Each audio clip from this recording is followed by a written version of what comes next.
घमंडी का सिर नीचा। नारियल के पेड़ बड़े ही ऊंचे होते हैं और देखने में बहुत सुंदर होते हैं। एक बार एक नदी के किनारे नारियल का पेड़ लगा हुआ था।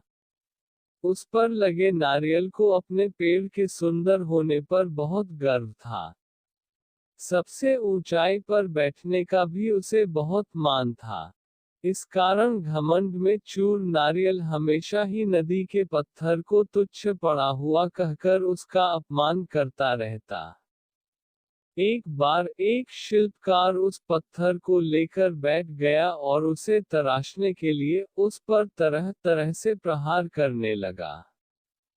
यह देख नारियल को और अधिक आनंद आ गया। उसने कहा, ऐ पत्थर, तेरी भी क्या जिंदगी है। पहले उस नदी में पड़ा रहकर इधर उधर टकराया करता था और बाहर आने पर मनुष्य के पैरों तले रौंदा जाता था, और आज तो हद ही हो गई। ये शिल्पी तुझे हर तरफ से चोट मार रहा है और तू पड़ा देख रहा है। अरे, अपमान की भी सीमा होती है। कैसी तुच्छ जिंदगी जी रहा है। मुझे देख कितने शान से इस ऊंचे वृक्ष पर बैठता हूँ। पत्थर ने उसकी बातों पर ध्यान ही नहीं दिया। नारियल रोज इसी तरह पत्थर को अपमानित करता रहता। कुछ दिनों बाद उस शिल्पकार ने पत्थर को तराशकर शालिग्राम बनाए और पूर्ण आदर के साथ उनकी स्थापना मंदिर में की गई। पूजा के लिए नारियल को पत्थर के बने उन शालिग्राम के चरणों में चढ़ाया गया। इस पर पत्थर ने नारियल से बोला, नारियल भाई, कष्ट सहकर मुझे जो जीवन मिला उसे ईश्वर की प्रतिमा का मान मिला। मैं आज तराशने पर ईश्वर के समतुल्य माना गया। जो सदैव अपने कर्म करते हैं वे आदर के पात्र बनते हैं। लेकिन जो अहंकार, घमंड का भार लिए घूमते हैं वो नीचे आ गिरते हैं। ईश्वर के लिए समर्पण का महत्व है, घमंड का नहीं।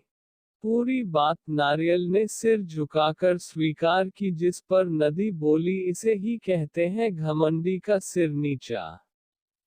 घमंडी का सिर नीचा। इस कहानी से हमें यही शिक्षा मिलती है कि हम घमंड करके स्वयं अपनी छवि का अपमान करते हैं।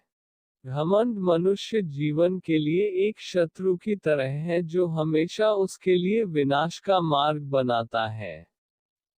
कहते हैं न, सफलता मिल जाती है, लेकिन जो इस सफलता पर घमंड नहीं करते वास्तव में वही सफल होते हैं।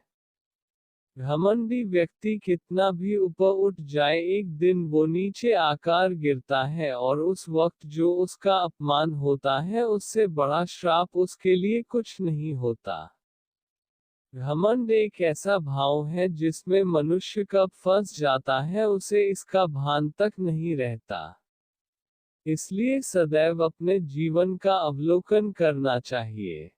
अपने आप को कटघरे में खड़ा कर खुद अपनी करनी, अपने बोले हुए शब्दों का निष्पक्ष न्याय करना चाहिए। और अगर आप खुद को दोषी पाते हैं तो गलती को स्वीकार करें और समय रहते उस गलती के लिए क्षमा मांगे। घमंडी का सिर नीचा। यह मुहावरे की कहानी आपको कैसी लगी? कमेंट बॉक्स में लिखें। साथ ही में सब्सक्राइब करें।